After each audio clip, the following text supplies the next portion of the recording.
समाप्त हो जाती हैं उपेंद्र कुशवाहा के लिए। तो आखिर उपेंद्र कुशवाहा किस तरफ जाएंगे? राजगीर में अपने सेमिनार के दौरान उपेंद्र कुशवाहा ने इशारों में ये बात कह दी कि शोषित और शोषकों वाली कहानी अब फिर से दोहराई नहीं जाए। ऐसा करते हुए उपेंद्र कुशवाहा ने स्पष्ट कर दिया था कि वो अब एनडीए गठबंधन की तरफ ही जाएंगे। अब इसको लेकर चूंकि उपेंद्र कुशवाहा ने तो अपने पत्ते नहीं खोले हैं, समानांतर एनडीए गठबंधन बनाने के लिए आरएलजेडी यानी उपेंद्र कुशवाहा की नई पार्टी से प्रेम का इजहार कर दिया है, राजनीतिक प्रेम का। नमस्कार, भारत लाइव देख रहे हैं आप। देखिए, उपेंद्र कुशवाहा जदयू से जब बाहर निकले तो इस बार उन्होंने स्पष्ट कर दिया कि वो एक नई पार्टी बनाकर किसी गठबंधन में जाएंगे। अब चूंकि महागठबंधन में नीतीश कुमार हैं और वहाँ चुनावी तैयारियां अलग तरीके से हो रही हैं, तो वहाँ पे संभावनाएं समाप्त हो जाती हैं उपेंद्र कुशवाहा के लिए। तो आखिर उपेंद्र कुशवाहा किस तरफ जाएंगे? राजगीर में अपने सेमिनार के दौरान उपेंद्र कुशवाहा ने इशारों में ये बात कह दी कि शोषित और शोषकों वाली कहानी अब फिर से दोहराई नहीं जाएगी। बिहार में शोषित वही रह गए, शोषक बदल गए। ओबीसी का हक मारी ओबीसी के लोग ही कर रहे हैं, दलितों की हक मारी ओबीसी के ही लोग कर रहे हैं। कहीं ना कहीं जो शोषक वर्ग है उसकी तरफ इशारा करते हुए और जो मूल वोट बैंक है राजद का, उस पर एक बड़ा हमला करते हुए उपेंद्र कुशवाहा ने स्पष्ट कर दिया था कि वो अब एनडीए गठबंधन की तरफ ही जाएंगे। अब इसको लेकर चूंकि उपेंद्र कुशवाहा ने तो अपने पत्ते नहीं खोले हैं, अभी इशारों में बात की है, लेकिन भाजपा की तरफ से सुशील मोदी ने जिस तरीके से और जिस मुस्तैदी से चिराग पासवान और उपेंद्र कुशवाहा को अपने पाले में करने के लिए अमित शाह के सामने ही ये बात कह दी थी, इससे लगभग ये तय हो जाता है कि भाजपा उपेंद्र कुशवाहा को लेकर क्या सोचती है। इतना ही नहीं, जिस तरीके से अलग हुए नीतीश कुमार से और तब से लगातार नीतीश कुमार और ललन सिंह पे हमलावर है उपेंद्र कुशवाहा, ये भी एक अलग कहानी कहता है। बार बार जदयू और राजद के बीच क्या साठगांठ हुई है, नीतीश कुमार तेजस्वी को क्यों जबरदस्ती बिहार पर थोपना चाहते हैं, इन सारे सवालों का जवाब अब तक जदयू ने उपेंद्र कुशवाहा के नहीं दिया है। लेकिन भाजपा के साथ कैसे नेगोशिएट करेंगे उपेंद्र कुशवाहा? अगर शुरुआती दौर से ही देखें तो नीतीश कुमार के साथ अपनी पार्टी के विलय के बाद से ही उपेंद्र कुशवाहा लगातार भाजपा नेताओं से अलग अलग विभिन्न मुद्दों पर लगातार उनका सोशल मीडिया पर अदावत चल रही थी उनकी। अब जैसे ही उन्होंने छोड़ा नीतीश कुमार को, दिल्ली में उनकी मुलाकात संजय जायसवाल के साथ देश के गृह मंत्री और भाजपा के बड़े नेता अमित शाह से होती है। अमित शाह से मुलाकात के बाद ये लगभग तय हो जाता है कि उपेंद्र कुशवाहा एनडीए का हिस्सा बहुत जल्दी होंगे।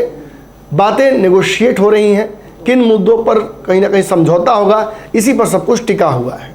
तो समझौते से पहले ही भाजपा ने अपनी तरफ से महागठबंधन के समानांतर एनडीए गठबंधन बनाने के लिए आरएलजेडी यानी उपेंद्र कुशवाहा की नई पार्टी से प्रेम का इजहार कर दिया है, राजनीतिक प्रेम का।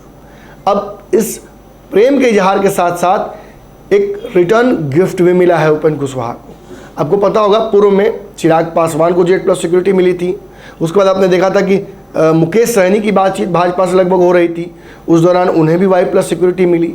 भाजपा इन दोनों को सिक्योरिटी देकर कहीं ना कहीं यह एहसास करा रही है कि भाजपा उनके साथ है। बिहार में जिस तरीके से सघन जनसंपर्क करना है और एक बड़ा राजनीतिक जो शोडाउन होने वाला है 2024 में, उसको लेकर भाजपा की ये छोटी छोटी तैयारियां हैं। अब खबर आ रही है सुबह सुबह ही आरएलजेडी के लिए एक बहुत गुड न्यूज़ है। उपेंद्र कुशवाहा जो कि लगातार जनता के बीच हैं, जो लवकुश समीकरण को लगातार नीतीश कुमार के ध्वस्त करके अपने आप को मजबूत कर रहे हैं एनडीए के लिए, उनको अब जेड प्लस सुरक्षा मुहैया कराने के लिए जो लेटर है वो जारी हो चुका है।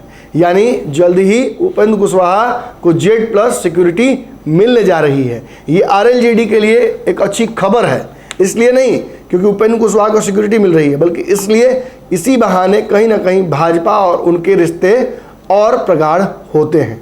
आप इस रिपोर्ट में जानिए कि उपेंद्र कुशवाहा को ये सिक्योरिटी कब और कैसे मिलेगी। राष्ट्रीय लोक जनता दल के अध्यक्ष उपेंद्र कुशवाहा को केंद्र ने जेड प्लस सिक्योरिटी देने का फैसला लिया है। उपेंद्र कुशवाहा की सुरक्षा बढ़ा दी गई है। इंटेलिजेंस ब्यूरो की रिपोर्ट मिलने के बाद आरएलजेडी के अध्यक्ष उपेंद्र कुशवाहा को जेड सेना की सुरक्षा प्रदान की गई है।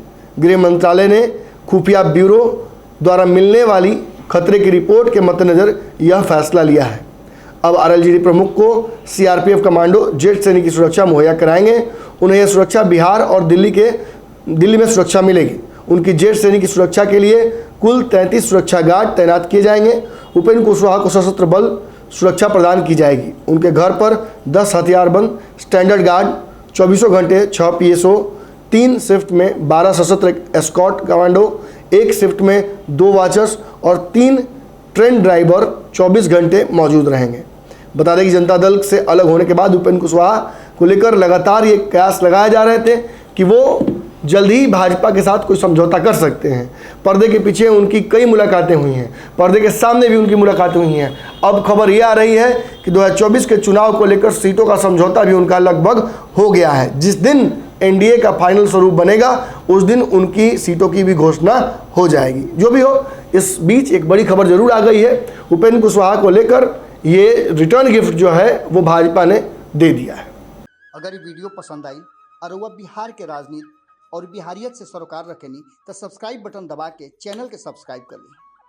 ओजे एगो घंटी बा, ओकरा बटन दबा देला से कुल सटीक और मारक खबर रुआ मुफ्त में मिल जाई।